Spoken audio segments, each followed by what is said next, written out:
அனைவருக்கும் வணக்கம். பூர்வ ஜென்ம பாவங்களை போக்கக்கூடிய ஸ்தலம் எது என்பதை பற்றி நாம் இன்று தெரிந்து கொள்வோம். திருவெண்காடு ஸ்வேதாரண்யேஸ்வரர். திருவெண்காட்டில் ஸ்வேதாரண்யேஸ்வரரும் பிரம்ம வித்யாம்பிகை அம்பாளும் இருக்கின்றனர். இது ஒரு புதன் ஸ்தலம். இங்கு 3 தீர்த்தங்கள் உள்ளன. அக்னி தீர்த்தம், சூரிய தீர்த்தம், சந்திர தீர்த்தம். சிவபெருமான் ஆனந்த தாண்டவம் ஆடிய போது அவருடைய கண்களிலிருந்து கண்ணீர் வந்தது. அவருக்கு அக்னி, சூரியன், சந்திரன் என்று 3 கண்கள். 3 கண்களிலிருந்து 3 சொட்டு கண்ணீர் விழுந்து 3 குளமாக மாறியது. இந்த 3 குளங்களில் குளித்துவிட்டு நாம் தரிசனம் செய்தால் நம்முடைய 3 ஜென்ம பாவங்கள் நீங்கும் என்று கூறப்பட்டுள்ளது. அதுதான் இது பூர்வ ஜென்ம பாவங்களை போக்கக்கூடிய ஸ்தலமாக இருக்கிறது. காசிக்கு சமமாக 6 ஸ்தலங்கள் உள்ளன. இதில் முதல் ஸ்தலம் ஸ்வேதாரண்யம். பஞ்சநதம், கௌரி மாயவரம், மத்தியாச்சரம், சாயாவனம், ஸ்ரீவாஞ்சியம் ஆகும்.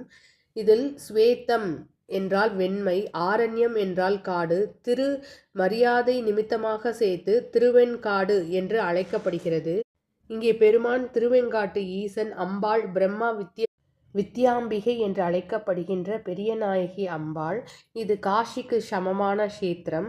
காசியில் கயாவில் விஷ்ணு பாதத்தில் திதி கொடுத்து ஸ்ரார்த்தம் செய்தால் 21 தலைமுறை முன்பு இறந்தவர்களுக்கு அந்த பித்ரு காரியங்கள் போய் சேரும். அதேபோல் இங்கே வடவால் விருட்சத்துக்கு கீழ் ருத்ரன் பாதத்தில் திதி கொடுத்து ஸ்ரார்த்தம் செய்தால் 21 தலைமுறை முன்பு இறந்தவர்களுக்கு பித்ரு காரியங்கள் போய் சேருமாம். இங்கே 3 சிவன் இருக்கிறார். முதலில் ஸ்வேதாரண்யேஸ்வரர் லிங்கஸ்வரூபம், பின்னால் 2வது சிவன் நடராஜர் பெருமான். இது ஒரு நவதாண்ட கஷேத்திரம். சிதம்பரத்தில் சுவாமி ஒரு தாண்டவம்தான் ஆடினார். ஆனால் இங்கே ஸ்வேதகேது என்கிற 8 வயது சிறுவனுக்காக 9 தாண்டவம் ஆடியுள்ளார். 200 ஆண்டுகளுக்கு முன்பே தர்மை ஆதீன குருமணிகள் சிதம்பரத்தை போல் இங்கேயும் சபைகள் அமைத்து கொடுத்துள்ளனர். இதுதான் ஆதி சிதம்பரம் என்று அழைக்கப்படுகிறது. அங்கு தங்க தகட்டினால் ஆன பொற்சபை, இங்கே தாமிர சபை. இங்கேயும் 21,600 ஓடுகள் அமைக்கப்பட்டுள்ளன. அது ஒரு நாளைக்கு மனிதன் விடுகின்ற சுவாச மூச்சின் எண்ணிக்கையாகும். அப்படி மனிதன் சுவாசம் செய்தால் அவன் ஆரோக்கியமாக இருப்பதாக கூறப்படுகிறது. இங்கேயும் அன்னாபிஷேகம், ஸ்படிகலிங்க அபிஷேகம், விடங்கர அபிஷேகம் உண்டு. இங்கு பின்னால் சிதம்பர ரகசியமும் உண்டு. இது மரத்தால் ஆன சபையாகும். பெருமாள் இருக்கக்கூடிய இது சிவக்ஷேத்திரம். அங்கே கோவிந்தராஜ பெருமாள், இங்கே ஸ்வேதமட பெருமாள் ஆவார். அங்கே தில்லைக்காளி, இங்கே ஸ்வேதமகா காளி. 3வது சிவன் தான் அகோரமூர்த்தி. சிவபெருமானுக்கு 5 முகங்கள். ஈசானம், தத்புருஷம், அகோரம், சத்யோஜானம், வாமதேவம்.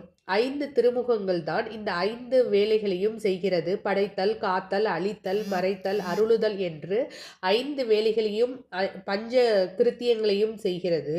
4 முகங்களும் லிங்க வடிவமாக இருக்கக்கூடியது ஒரே ஒரு உருவம்தான் அகோரமூர்த்தி.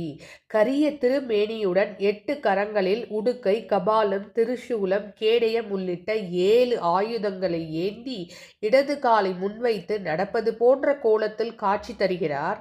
லிங்கத்தை சுற்றி 4 திசைகள், அதுதான் அந்த 4 முகம். மேல் நோக்கியதாக இருப்பதுதான் 5வது முகம். இந்த 5 முகங்கள் தான் இந்த உலகமே, எல்லாமே என்கிறது. ஒரு மனிதனுடைய பிறப்பிலிருந்து இறப்பு வரை இருப்பவர் சிவபெருமான் தான். சிவபெருமானுடைய தென் திசையில் இருப்பவர் தான் இந்த அகோரமூர்த்தி. அகோரமூர்த்தியின் வேலையே சம்ஹாரம் செய்யக்கூடியது, அதாவது தீமைகளை அழிக்கக்கூடியது. தீமைகளை அழிப்பதற்காக பிறந்தவர் தான் இந்த அகோரமூர்த்தியின் அவதாரம் ஆகும். இவரை பற்றி நாம் அடுத்த பகுதியில் இவருடைய வரலாறு எல்லாவற்றையும் நாம் தெரிந்து கொள்வோம். நன்றி. நற்பவி.